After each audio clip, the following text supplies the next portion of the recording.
Welcome.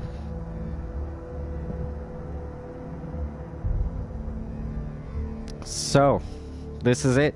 As you can see, there's like a little selection that says Hellblade feature, and it's just a very short documentary of how they made this wonderfully, beautifully game. Beautifully, that was language. How they made this game, the work that went into it, it's just a very good kind of to top it all off little documentary. So here we go, without further ado.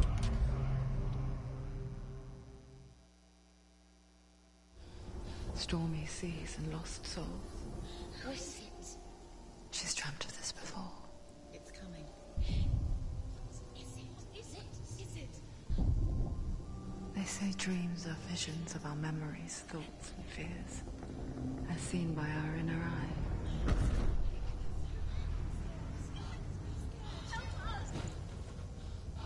But what if each one of us is always dreaming, even when awake? And we only see what our inner eye creates for us. Is this what hell is? A world shaped by Senua's nightmares. Maybe that's why people fear seeing the world through her eyes. Yes, she's scared. Because if you believe that Senua's reality is twisted, you must accept that yours might be too.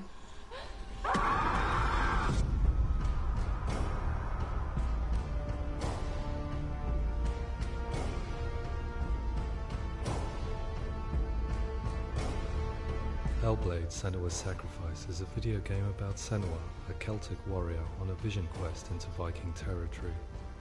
But what sets is that she suffers from severe psychotic mental illness. He knows she's getting closer.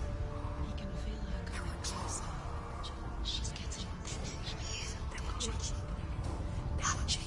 The original idea for Hellblade was to create a classic hero's journey, a journey of suffering, but one where the fantasy world is not another planet or alternate universe, but a world that is constructed in Senua's mind.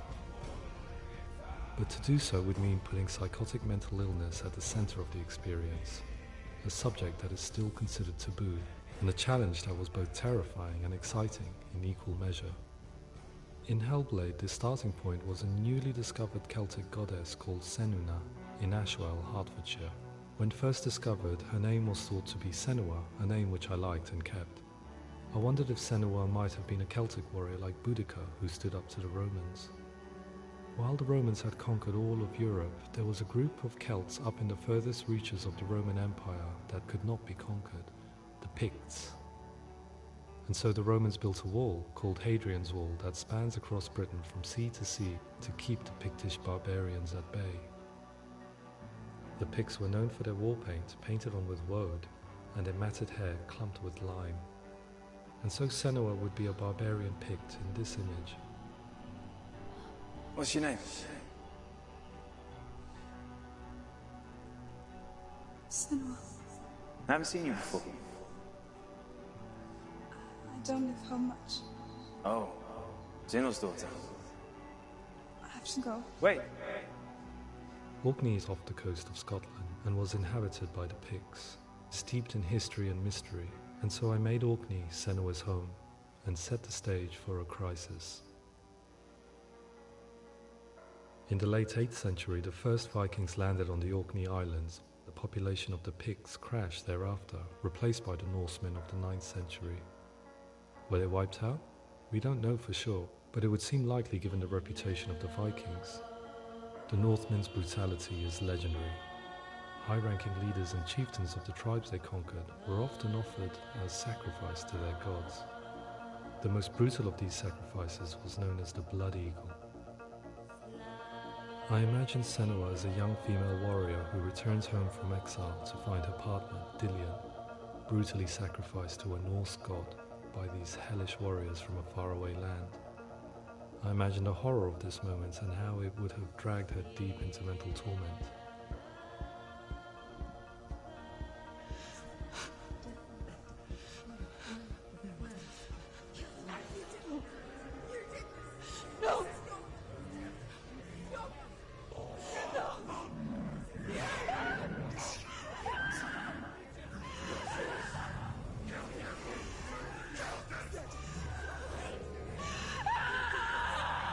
came to learn that the Celts had a sophisticated and nuanced perspective on the nature of mental disorder. One term they used was Gelt. A Gelt is a man or woman who has been driven mad by a curse, battle trauma, or grief. The Gelt would take to a life in the woods in search of penance, punishment, and purgation. And so Senua became a Gelt, cursed by darkness, looking for redemption in the wilds. Another word the Celts used in reference to mental disorders was druth, meaning fool, or liar, one who utters the words of God. They tell of the mad sinner who flees battle into exile and takes on a beastly nature, growing feathers on his body. The character called Druth in Hellblade is based on a little-known person called Findan, an 8th century Irish Celt who was captured and enslaved by the Vikings, but eventually escaped to Orkney where he became a monk. I will tell you my stories of hell, if I may walk with you. Upon meeting Senua, it would be his stories that fuel her quest deep into their world of gods. The Northmen say the world will come to an end. The sun will grow black, the earth will sink into the sea, the stars will disappear, fire and water will meet, flames will play against the sky, the heavens and earth and all the world will be burned, all the gods will be dead, and the warriors of Valhalla and people everywhere. Senua, prepare yourself for Ragnarok, for it is nigh. So the stage was set for a new adventure, a journey into the Norse underworld called Hell, a vision quest fueled by madness and myth, a fantasy that was created by Senua's own mind, and one that we would experience through her eyes. This is your mission. This is your quest. There is nothing else left.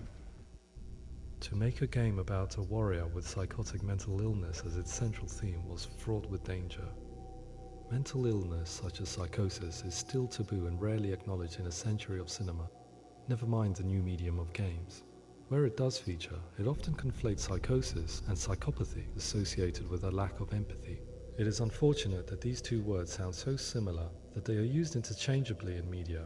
I must admit that I didn't have to look very far to discover my own ignorance of the subject. So we reached out to Paul Fletcher, psychiatrist and professor of health neuroscience at University of Cambridge. Psychosis is a descriptive term, and it refers to having a loss of contact with objective reality. So it's characterized by two main sets of symptoms. One of them is hallucinations, where somebody experiences perceptions when there is no actual objective thing out there to perceive. You're already dead. Who are you? And the other is delusions, where somebody comes to very often bizarre, unpleasant, frightening beliefs when there's no good evidence in favor of them. There's no doubt about it. The source of the darkness is in Helheim. And the goddess Hela holds his soul there. We reached out to Welcome, a biomedical research charity that spends billions on research and awareness programs aimed at improving health. Mental health hasn't always been presented in the media in a way that is particularly helpful. It can be challenging to engage people with the subject matter, and there are a lot of preconceived ideas about mental health, and particularly schizophrenia and psychosis. So we hope our support allows the team to continue to collaborate with Paul Fletcher and with those who have experience of psychosis to create a game that provides a fresh perspective on the condition and allows audiences to engage with it in a way that just wouldn't be possible in any other medium. What started out as a brief consultation convinced me that we were only scratching the surface of an immensely deep and interesting subject that could enrich and change the very nature of the game. That's cool. Thanks so much for coming here. Pleasure. Thanks for that. It's really interesting for me, and I'd love to be involved. I think it's fascinating. Our understanding of psychosis is still very much a mystery, and ways of treating it are still primitive compared to physical illness. After all, it is easy to see the pain and suffering caused by physical diseases or physical trauma. It is not so easy to see the mental suffering and trauma of severe mental illness. But what if we could find a way to see it? Games are capable of drawing you in for hours on end, playing the role of a character who is different from you, experiencing their perspective, and actively involving you in a world that functions with a different set of rules.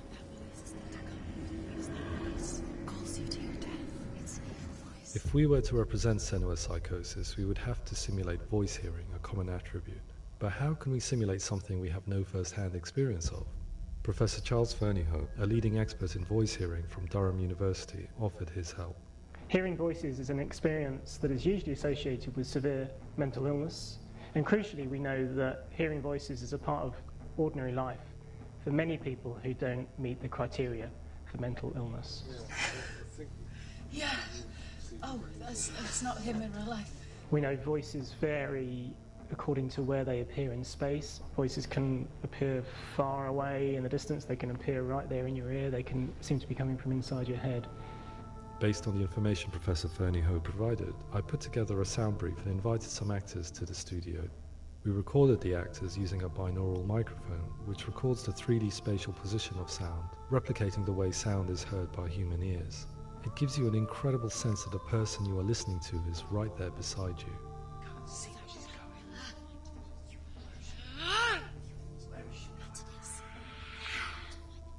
Rachel Waddingham from the Voice Collective came to our studio with 2 young voice hearers to speak to our team. We talked at length about their experiences and they listened to our tests, giving us feedback on how we could improve on it. Everyone hates her. She's cursed. It's very hard to represent what this experience is like, partly because it's such a personal, intense, emotional experience. It's testament to how Ninja Theory have been listening to what the researchers are saying, but also, crucially, listening to the experts by experience. What they've come up with is so compelling. It's by far the best representation I've heard of what these experiences are like.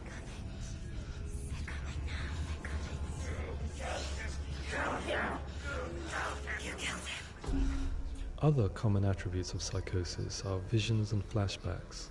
We met with Recovery College East, who work with and care for people recovering from severe mental disorders. A group of service users gave us their first-hand account of what they experience.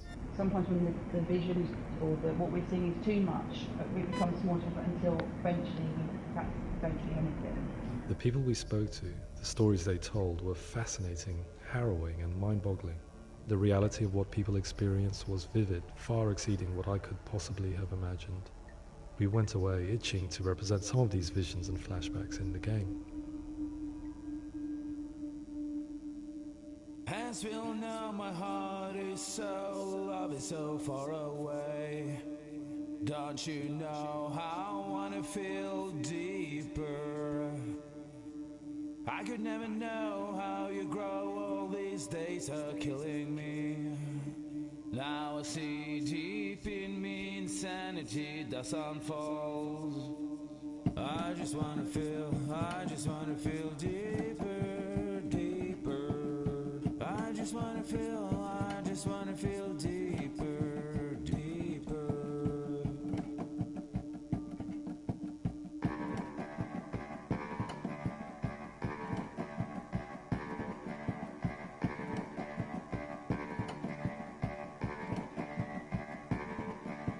As we all know, my heart is so, love is so far away.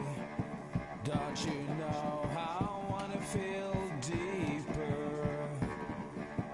I could never know how you grow, all these days are killing me. Feel like this, read like this, I just wanna live that song. I just wanna feel deeper, deeper. I just wanna feel deeper, deeper.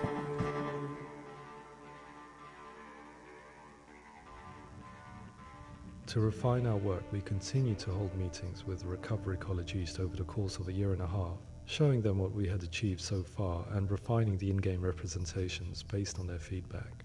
With their help, flashbacks, visions and changes in perception were woven into the story and game. Are incredibly excited about being involved. They have described the experience as being important because it values their lived experience and shows that despite what we have been through, all of that experience becomes valid, that actually it's something that we should all be talking about. The experiences described range from beautiful to frightening beyond comprehension. I heard of a girl who has to live with an angry voice screaming at her, slamming on her doors and walls 24 hours a day. I met someone who would often see hanging corpses in a room, so real that she would sometimes try to rescue them. The panic and fear that comes with such visions is entirely understandable, and it can be a living horror for some. Worthless, weak, pathetic. Go on, feel sorry for yourself, because there's no one left to do that for you. I was urged by one fellow that we should not shy away from showing this horror, and so I was perpetually torn in making Hellblade. Had we gone too far with our representations, or not far enough? Broken and lost. Just like your soul. Come on.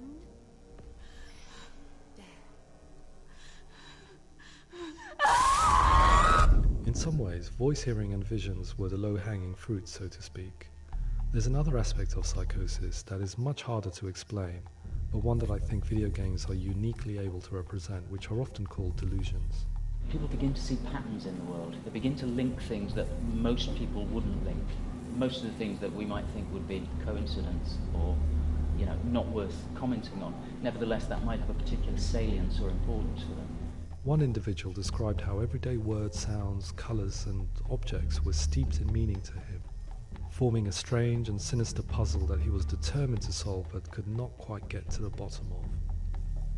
It's not just brain dysfunction. It's not like the system shut down. It's actually an incredibly creative process. The person creates a world populated with voices and phantasms and terrors, and they're completely immersed in it. They believe in it. We often invite people into the studio to play the game. In one of our playtests, they played through much of the game, making associations between runes, secret messages, and the threat of darkness that stalked them. There are many things that happen in the world of Hellblade that make perfect sense within the context of Senua's mind. The dark rot that's killing her slowly from within, the secret runes of the gods that block her path to Helheim, and strange associations that exist in the game to confuse you. To complete Senua's quest, you have to internalize and accept the logic and meaning behind these things to progress. Afterwards, they said that they didn't see much evidence of mental illness in the game. People with delusions of all sorts would argue the same thing, that they are not aware of their experience being abnormal in any way. I need this sword. It's important. Representing perception changes and thinking patterns within Hellblade gives us a set of symptoms common in psychosis. But people with lived experience were keen to emphasize another point, that it is wrong to define a person by their symptoms. Quite often, the illness comes not from the symptoms, but from the stigma, isolation and mistreatment that comes about from the rest of society. They say that I'm cursed. What if they're right? I needed someone to portray Senua, someone who could believably internalize her suffering.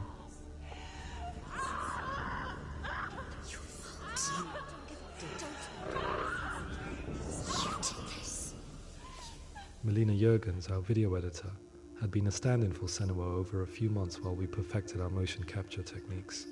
Without realizing it, she had already auditioned for the role, and I knew her well enough to know that I didn't have to teach her to act, but to relive her own internal pain.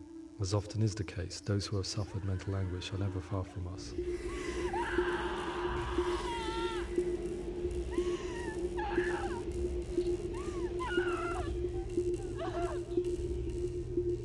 My hope is that by creating a compelling and aspirational character in Senua who feels very much real, albeit in a fantasy setting, we can provide a lens into her reality, a different one to yours, and this is where storytelling comes into play. I imagined her life based on common threads in real people's lives. She was always prone to psychosis as a child. Her mother Galina also heard voices and had visions, so perhaps there was a genetic aspect. Or perhaps it was cultural, as she lived within a world without science, of gods and a superstition, as exemplified by her druid father Zimbal. Psychosis developed in her late teens to early 20s and was exacerbated by stigma and isolation at the hands of the clansmen and her father. This darkness. It's spreading. The trauma of seeing her lover Dillian sacrificed tips her over the edge, making her remodel her reality around a concept that connects everything: the darkness. So the question is, what Senua experiences real? Can only be answered by saying, yes, it is real. It is her reality. All of her suffering will have been for nothing. Just a matter of time.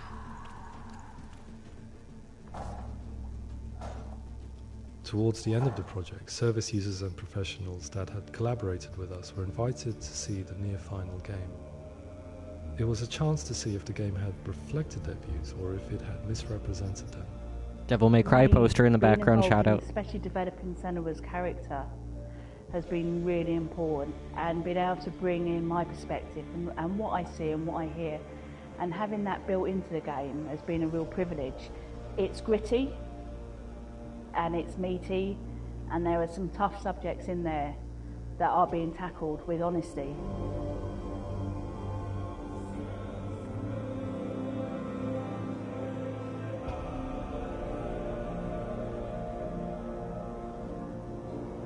I was blown away by it today, absolutely blown away. It was just fantastic to get the opportunity to use our lived experience in a very creative way. There's nothing tokenistic about the work we've put in. It feels like we've been listened to, things have been taken on board, and I think there was a lot of realism in the game itself, and it feels very authentic.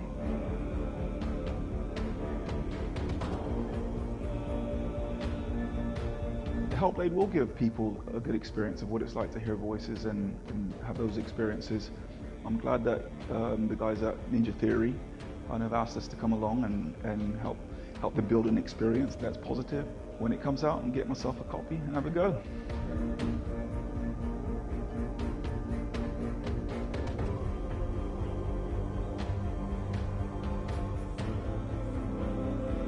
I think all the way through I was really inspired by how the conversations have translated into the game in a way that I think I didn't imagine was possible. So wonderful, really wonderful.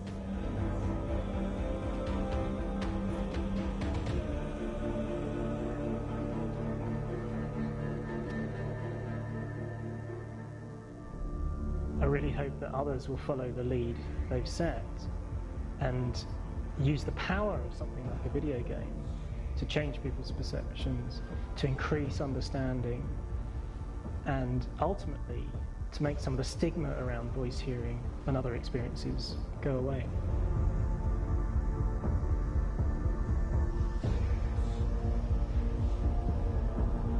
For me, it was really exciting to see something that I explore scientifically being represented so beautifully in a character who's trying to penetrate the mysteries of the environment in which they've been placed, with all of this strange uncertainty and noise and conflicting information that they're getting. I'm very excited by this way of trying to represent mental illness, because I think it actually might be offering us insights that we wouldn't get from pure scientific explorations, and actually giving us quite an empathic view of what it might be like.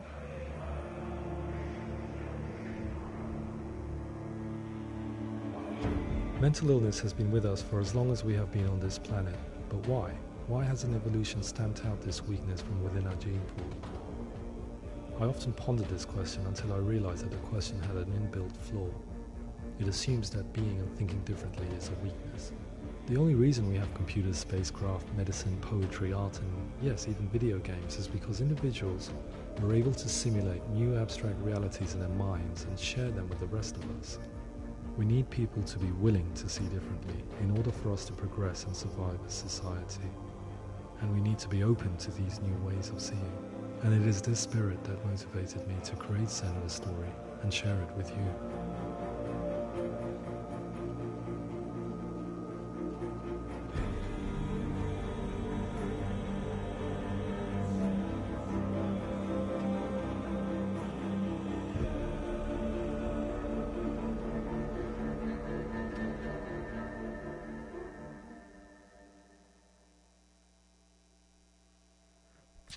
Woohoo! Well, that is that. Thank you for joining this very, very brief final sort of stream. If you're interested, as it said, if you're interested in learning more, they have their website, and there's also actually additional video diaries just out there on the YouTube, which were also made by Melina Jurgens, because she's the She's the video editor, so she made a bunch of videos about, like, you know, the point in which they asked her to become Senua and, like, the types of training that she did in order for the role and stuff like that. So once again, thank you for being here. Thank you for being here for the streams of the game as well, and have a nice night.